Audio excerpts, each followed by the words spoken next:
नमस्कार, मैं रचना शर्मा। चढ़ती कला टाइम टीवी देख रहे सभी दर्शकों का स्वागत करती हूं। आप देख रहे हैं हरियाणा के विशेष समाचार। प्रधानमंत्री नरेंद्र मोदी द्वारा 2047 तक भारत को विकसित राष्ट्र बनाने के लिए हर भारतीय को देश सेवा से जोड़ने के उद्देश्य से शुरू की गई विकसित भारत संकल्प यात्रा को हरियाणा के मुख्यमंत्री मनोहर लाल ने जनसंवाद कार्यक्रम से जोड़ा है। इसी कड़ी में हाल ही में जिला सोनीपत में वृद्धावस्था सम्मान भत्ता के लाभ पात्रों के लिए विशेष शिविर आयोजित किया गया, जहां मुख्यमंत्री ने सेवा भाव का परिचय देते हुए जिले के 3000 नए लाभ पात्रों की एक साथ पेंशन स्वीकृत की।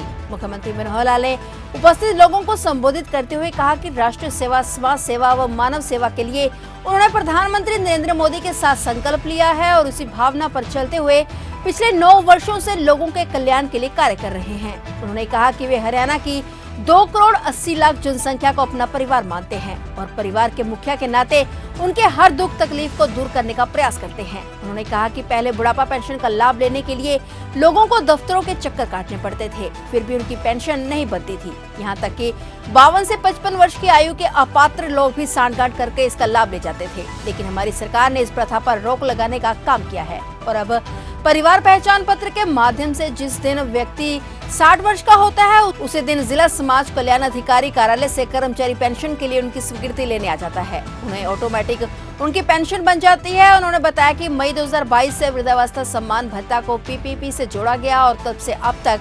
1,82,000 लोगों की पेंशन ऑटो मोड पे बनी है। उन्होंने कहा कि हमारी सरकार ने पेंशन की राशि 1,000 रुपए से बढ़ाकर 2,750 रुपए मासिक तक बढ़ाया और अब जनवरी 2024 से 3,000 रुपए मासिक पेंशन मिलेगी। हरियाणा सरकार ने पेंशन की पात्रता में बदलाव कर 2 लाख रुपए की आय सीमा को बढ़ाकर 3 लाख रुपए किया है। उन्होंने कहा कि 60 वर्ष में पहले जो गलत तरीके से पेंशन का लाभ ले गए थे, ऐसे व्यक्तियों से या उनके परिवारों से रिकवरी करने का आदेश विभाग की ओर से जारी किया गया, लेकिन उन्होंने स्वयं इसका संज्ञान लिया और यह आदेश दिया कि पेंशन की आधी राशि के रूप में हर महीने रिकवरी की जाए और जिन व्यक्तियों की मृत्यु हो चुकी है उनके परिवार से रिकवरी न की जाए। उन्होंने कहा कि प्रधानमंत्री नरेंद्र मोदी ने गरीबों के लिए आयुष्मान भारत योजना चलाकर एक बड़ा लाभ पहुंचाया है, जिसके तहत 5 लाख रुपए तक के मुफ्त इलाज की सुविधा मिल रही है। इस योजना में हरियाणा के लगभग 15.5 लाख परिवार लाभ ले रहे थे, लेकिन हमने बीपीएल की आय सीमा को बढ़ाया और चिरायु हरियाणा योजना के माध्यम से 14 लाख नए परिवार इस योजना के दायरे में आ गए। इसके बाद भी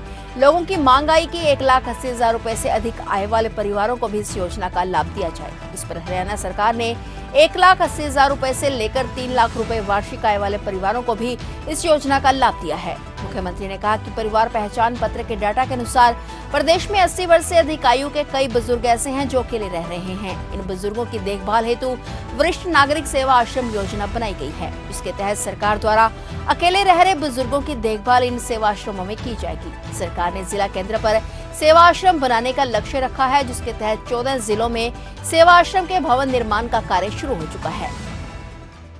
2014 में हम आए थे, उससे कुछ समय पहले ही उन्होंने घोषणा की थी, 1 साल पहले 1,000 रुपए की, उससे पहले 600 रुपए थी। हमने आते ही 1,000 रुपए से 2,000 की, 2,000 से 3,000 कर दिया, यानी 10 साल में 3,000 हो गए। तो हम अपने सिस्टम को ठीक रखे हुए हैं, बुजुर्गों की मदद भी करते हैं, सेवा भी करते हैं और जो इस लेवल के और लोग होते हैं उनकी भी करते हैं। जैसे बुजुर्गों के साथ साथ हमने जो हमारी बहनें दुर्भाग्य से विधवा हो गई, पति का देहांत हो गया, अब उनको भी उतना ही पैसा देते हैं कि उनके परिवार की भी उनकी थोड़ा चिंता की जाए। जो दिव्यांग होते हैं, शारीरिक कोई कमी रह जाती है, उनको भी पैसे देते हैं। और पिछले दिनों में अचानक जो हमको ध्यान में आया, जिनके पति की डेथ हो गई विधवा को दिया, जिसकी पत्नी की डेथ होगी उसका, उन्होंने कहा उसकी भी लगा दो। 40 साल के बाद अगर वो दूसरी शादी नहीं कराता तो उसको भी पेंशन देंगे 3,000। और कोई कुछ लोग ऐसे भी होते हैं जिनकी किसी भी कारण से, चाहे महिला हो चाहे पुरुष हो, शादी नहीं होती, 45 साल के बाद उनकी भी लगा दो, वो भी कर दो। हाँ, आय की सीमा जरूर हमने रखी है। फिर ये बुजुर्गों की पेंशन वैसे 2 सालों से मिल रही है, लेकिन कितने धक्के खाने पड़ते थे, जुतियां टूट जाती थी, दफ्तरों के चक्कर काट काट के कोई सुनता नहीं था। कई साल तक उनकी पेंशन बनती नहीं थी। हमारे पास, हमें भी शुरू में ध्यान में आया कि कई साल तक लोग घूमते रहते हैं, दरखास्त लेके, दस्तावेज लेकर के दफ्तरों में चक्कर काटते हैं, फाइलें बनी रहती हैं। हमने कहा नहीं, 60 साल का हो जाए उसी दिन कोई एक सरकारी आदमी घर जाना चाहिए, केवल एक फार्म कागज ले लो, उस पर साइन करा के ले आओ। वो चाहता है कि हाँ मैंने पेंशन लेनी है तो उसको पेंशन अगले महीने जानी चाहिए। और उस नाते से इस प्रदेश में मई 2022 में उन्होंने ये कार्यक्रम शुरू किया था। इस 1.5 साल में 1,12,000 लोगों की पेंशन जो है ऑटोमेटिकली ऐसे बन गई है। 1 लाख उसी में से आज 3,000 लोगों की पेंशन आज दी जा रही है। आज उनके सर्टिफिकेट बन गए हैं, अगले महीने ये पेंशन उनके खाते में पहुंच जाएगी। तो ये सारा एक कार्यक्रम होता है महीने भर का, तो अगले महीने से पेंशन सब बनेंगे।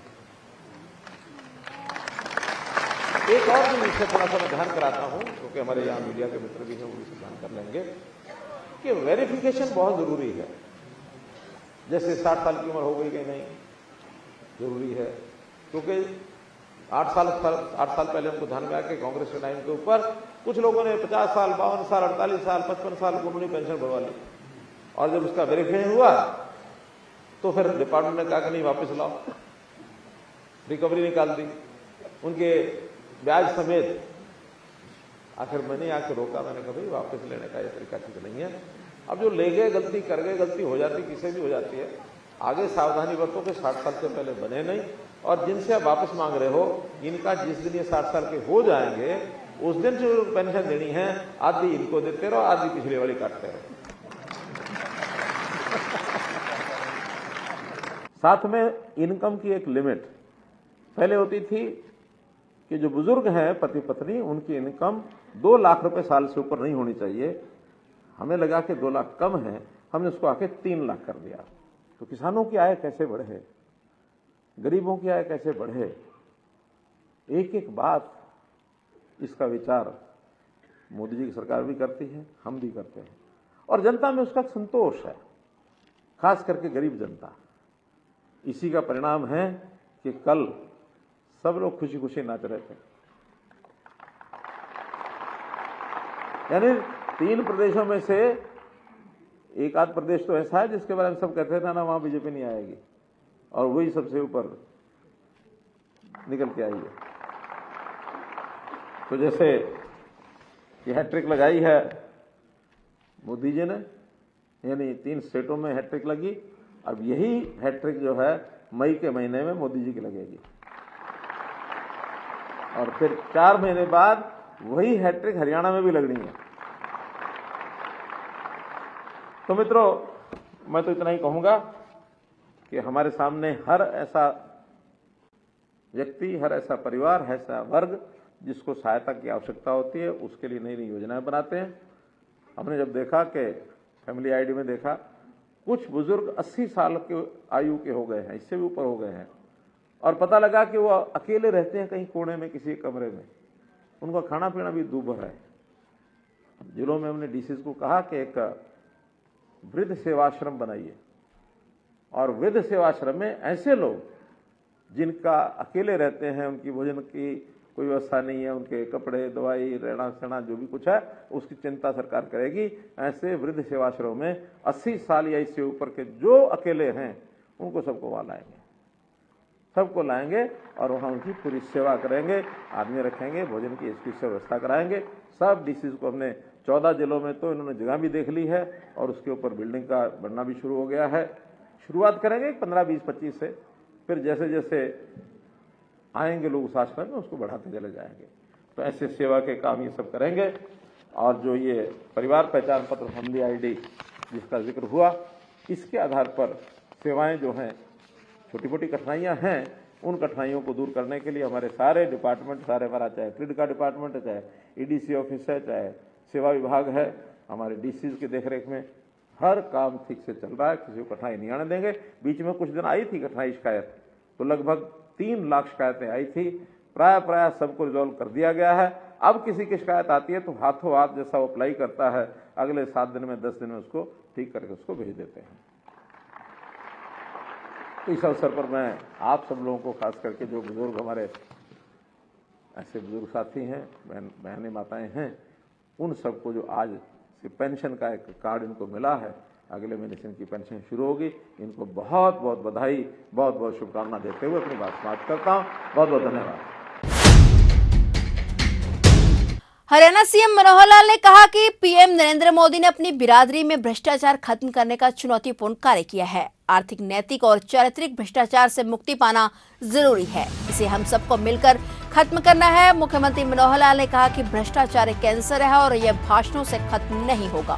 प्रधानमंत्री नरेंद्र मोदी ने सत्ता संभालने के बाद कहा था कि मेरी बिरादरी यानी राजनीतिज्ञों पर एक दाग भ्रष्टाचार का है, जिसे समाप्त करना चाहता हूं। यह चुनौतीपूर्ण कार्य उन्होंने संभव करके भी दिखाया है। सीएम ने कहा कि हम भी इसी दिशा में आगे बढ़ रहे हैं। प्रदेश में काफी हद तक भ्रष्टाचार कम हुआ है, लेकिन अब भी जहां बचा है उसे हम सबको मिलकर खत्म करना होगा।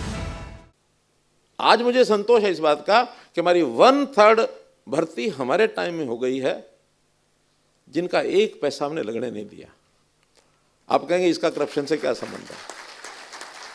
इसका करप्शन से सीधा संबंध है कि अगर कोई व्यक्ति पैसे देके लगेगा, वो करप्शन का मारा हुआ है, उसने करप्शन नहीं की है, करप्शन हुई है उसके साथ, यानी वो पीड़ित है, लेकिन वो भी तो हिसाबी किताबी है। अगर 10 लाख रुपया देके लगेगा, एक महीने की तनख्वाह में तो पूरे नहीं हो सकते, मंथली तनख्वाह में से पूरे नहीं होंगे, उसको भी 10 के 20 लाख रुपया निकालना होगा। उसकी मजबूरी है भ्रष्टाचार करना। लेकिन हमारा कहना है कि मान लो अगर ऐसा करके किसी कर्मचारी के साथ हुआ भी है, तो जिस दिन जब जागे तब सवेरा, जिस दिन संस्कार आ जाए उस दिन आगे छोड़ दे, और ये मान के छोड़ दे कि ये पाप है, मुझे नहीं करना चाहिए। दंड अपनी जगह काम करेगा, पकड़ा जाएगा, दंडित हो ही जाएगा। लेकिन पहला काम यह है कि हमको उसको जागरूक करना है, हमको उसको प्रेरित करना, इंस्पायर करना है कि भ्रष्टाचार करना माने, शब्द गलत है लेकिन मैं प्रयोग कर रहा हूं, कि हमने अपने देश को मां माना है, समाज को भी मां माना है। हम समाज के प्रति अपना गलत व्यवहार कर रहे हैं। तो इस लेवल तक जाकर के कन्विक्शन अगर ये हो गई तो इसमें से हम बच जाएंगे। तो इसको हमको सबको रोकना है। भ्रष्टाचार एक कैंसर है और इस कैंसर को रोक करके हम इस प्रदेश के नाते से देश में अच्छे हैं और अच्छे बने, हमारा प्रदेश अच्छा बने और साथ में फिर देश अच्छा बने। देश के बारे में प्रधानमंत्री जी की बहुत चिंताएं हमने सुनी भी हैं, देखी भी हैं। उन्होंने अपने आप को देश के साथ आत्मसात कर लिया है। India first,